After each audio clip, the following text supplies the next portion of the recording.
अभी नीट का मुद्दा जोरों शोरों से उठाया जा रहा है, हर कोई इस पे बात कर रहा है। 4 दिन में ये मुद्दा दब जाएगा, कोई इस पे बात भी नहीं करेगा। नीट का एग्जाम लिया क्यों जाता है? एक कॉलेज में एडमिशन लेने के लिए। अगर मुझे डॉक्टर बनना है तो मैं ये एंट्रेंस दूंगा और फिर मुझे कॉलेज में एडमिशन मिल जाएगा। कॉलेज है कितने, सीट्स हैं कितनी? टोटल हमारे देश में 150 करोड़ की आबादी में 818 मेडिकल कॉलेजेस हैं, जिसमें 1,28,000 एमबीबीएस की सीट्स हैं। जो कैंडिडेट्स एग्जाम दे रहे हैं वो कितने? 22 लाख।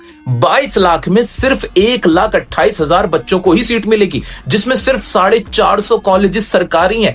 प्राइवेट कॉलेज है, उनकी फीस ज्यादा है, वो उसके बारे में तो कोई बात ही नहीं कर रहा। अब आप मुझे बता सकते हो कि बाकी बच्चों का क्या होगा? 20 लाख बच्चे तो वैसे ही पीछे रह जाएंगे, उनका तो कोई फ्यूचर वैसे भी नहीं है। पेपर लीक हो या ना हो, उनका तो फिर भी फ्यूचर अधर में ही है, उन्हें सीट नहीं नसीब होने वाली। फिर वो जाते हैं बाहर किसी कंट्री से, यूक्रेन से, बांग्लादेश से, रशिया से, उज्बेकिस्तान से, वो डॉक्टर बन के आ जाते हैं। क्या वो वहां खराब डॉक्टर बनते हैं? इंडिया में तो कह दिया गया क्या आपके लिए तो सीट ही नहीं, आप तो नालायक हो, फेलियर हो। लेकिन बाहर से डॉक्टर बन के आ जाएंगे, क्या वहां वो इलाज सही कर पा रहे होंगे? तो फिर पेपर लीक क्यों होता है? पेपर इसलिए लीक होता है क्योंकि सीट इतनी कीमती बना दी गई है कि उसके लिए हर कोई पैसे देने के लिए तैयार हो जाता है। अगर यही 1,28,000 सीट 5 लाख होती, यही सीट 7 लाख होती, तो क्या पेपर लीक की संभावना बढ़ती? कोई पेपर लीक करना भी चाहता? क्या इस सीट की इतनी वैल्यू होती? और इतनी वैल्यू है क्यों? डॉक्टर बनना क्या दुनिया का सबसे बड़ा काम हो गया जिसके लिए इतनी जद्दोजहद करनी होगी? इसमें जो आग में घी डालने का काम करते हैं, कोचिंग वाले भी कर देते हैं। वो भी कहते हैं हाँ, एक सीट तुम्हारी है, तुम्हें सिर्फ अपनी सीट का सोचना है। और इससे कंपटीशन बढ़ता चला जाता है, इससे इस एग्जाम की वैल्यू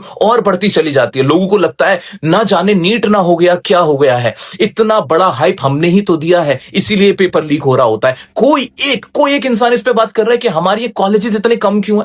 हमें कॉलेजेस को बढ़ाना है, हमें सीट्स को बढ़ा देना है, और उस हिसाब से फिर बच्चों के अंदर ये कंपटीशन जितना है वो भी खत्म हो जाएगा, उनका स्ट्रेस खत्म हो जाएगा। कोई भी आसानी से डॉक्टर बन पाएगा, क्योंकि वो डॉक्टर तो तब भी बन रहे हैं, बाहर जाके बन रहे हैं। वही देश में बन जाए डॉक्टर तो क्या बुरा है? ठीक है, ये बहुत अनपॉपुलर ओपिनियन है मेरा, लेकिन सच है, कड़वा है। क्या किसी में हिम्मत है इसके ऊपर बात करने की? नहीं करेगा कोई। क्यों? सब बोल देंगे पॉसिबल नहीं है, दिक्कतें आएंगी। हाँ, कड़वा है लेकिन सच है।